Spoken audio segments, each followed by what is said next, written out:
యదాల నిజాలు వెలుగు తీసే కైజార్ మీ పృథ్వీ టుడే. వైసీపీ మాజీ ఎంపీ గోరెంట్ల మాధవ్ వ్యాఖ్యలపై హోంమంత్రి వంగలపూడి అనిత తీవ్రస్థాయిలో మండిపడ్డారు. శనివారం మీడియాతో మాట్లాడుతూ కూటమిలో అంతర్యుద్ధం లేదని, వైసీపీలో అంతర్యుద్ధం రాకుండా ఆ పార్టీ నాయకులు చూసుకోవాలని హితవు పలికారు. నోటికొచ్చినట్టు మాట్లాడతామంటే కుదరదని, ఇక్కడ ఉన్నది వైసీపీ ప్రభుత్వం కాదు, ఎన్డీఏ ప్రభుత్వం అన్నారు. వాక్ స్వాతంత్రం ఇచ్చారు కదా అని ఏది పడితే అది మాట్లాడటం కుదరదన్నారు. రెచ్చగొట్ట వ్యాఖ్యలు చేస్తే సహించేది లేదని అన్నారు.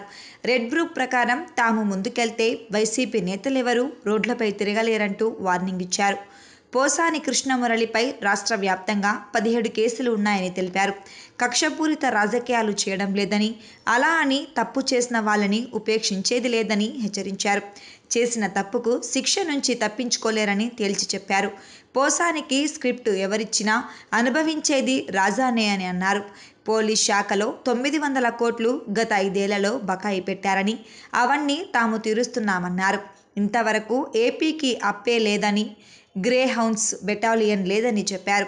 త్వరలో అప్పాకు భూమి పూజ చేస్తామని హోంమంత్రి అనిత పేర్కొన్నారు. ఇది మీ గవర్నమెంట్ కాదు. నోటుకొచ్చినట్టు బూతులు మాట్లాడతాము, నోటుకొచ్చినట్టు ఏది మాట్లాడినా చెల్లుబాటు అయిపోతుంది, మమ్మల్ని ఎవడు ఏమి చేయలేడు అనుకునే గవర్నమెంట్ కాదు. ఇది ఎన్డీఏ గవర్నమెంట్.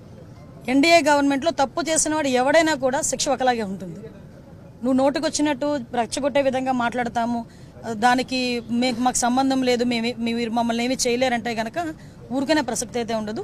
లీగల్గా అడ్వైస్ తీసుకుంటాము, డెఫినెట్గా చట్టపరమైన చర్యలు అయితే తీసుకుంటాం.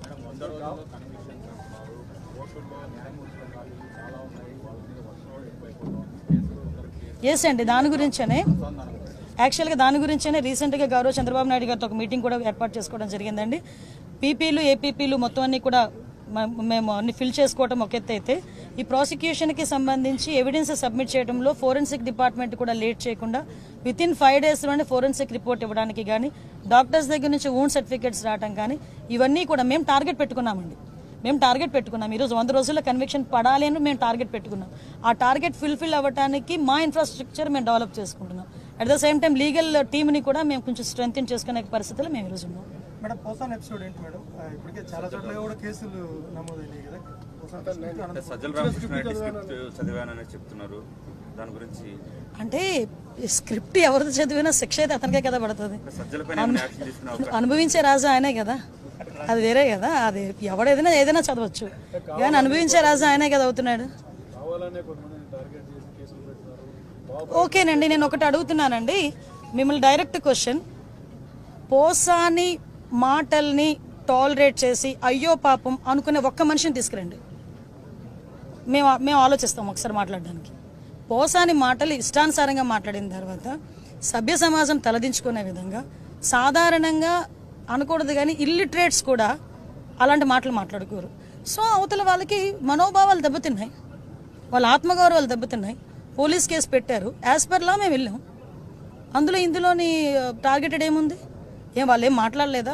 వాళ్ళు అటువంటి కామెంట్స్ చేయలేదా? మరి ఇంతకు ముందు మా మీద కేసు పెట్టిన కేసులని ఎప్పుడు అండి? చంద్రబాబు నాయుడు గారికి మీద కేసు పెట్టారు కదా, అది ఎప్పుడు? అది 53 రోజులు తైల్లో పెట్టారు చంద్రబాబు నాయుడు గారిని తీసుకెళ్ళి ఆ రోజు. అంటే ఒకటి ఎప్పుడు కాదు, మాకు మాకు కేసు వచ్చింది, మేము యాక్షన్ తీసుకోవాలి, డెఫినెట్గా తీసుకుంటాం.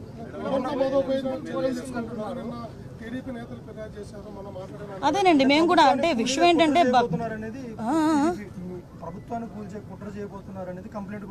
అంటే అదేనండి, ఇందాక మీకు చెప్పాను, ఏది పడితే అది మాట్లాడడానికి అవ్వదండి. డెఫినెట్గా నీకైతే వాక్ స్వతంత్రం ప్రజాస్వామ్యంలో అంబేద్కర్ గారు ఇచ్చారు, కానీ ఎలా పడితే అలా మాట్లాడమని ప్రజాస్వామ్యంలోని కూడా రాజ్యాంగంలో కూడా లేదు. అంటే అవతల వాళ్ళని రెచ్చగొట్టే విధంగా మాట్లాడడం కానీ, ప్రభుత్వాలని రెచ్చగొట్టే విధంగా మాట్లాడడం కానీ, ప్రజలను రెచ్చగొట్టే విధంగా మాట్లాడే పరిస్థితులు ఉంటే కనుక కంపల్సరీగా చట్టపరమైన చర్యలు తీసుకుంటాం.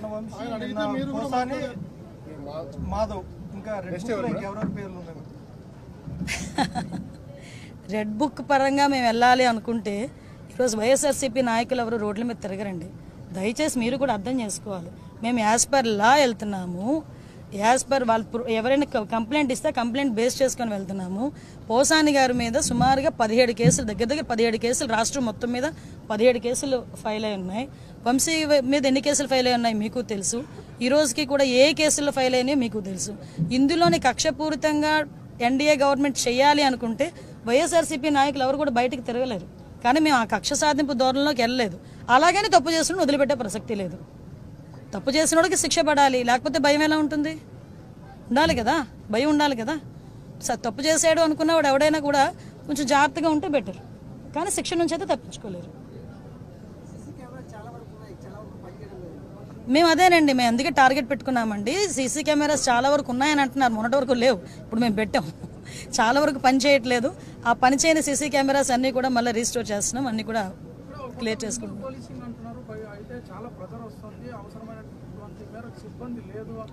ఎస్, నిజమేనండి. ఈరోజు సుమారుగా 394 మంది ఎస్ఐలు బయటకు వచ్చారు.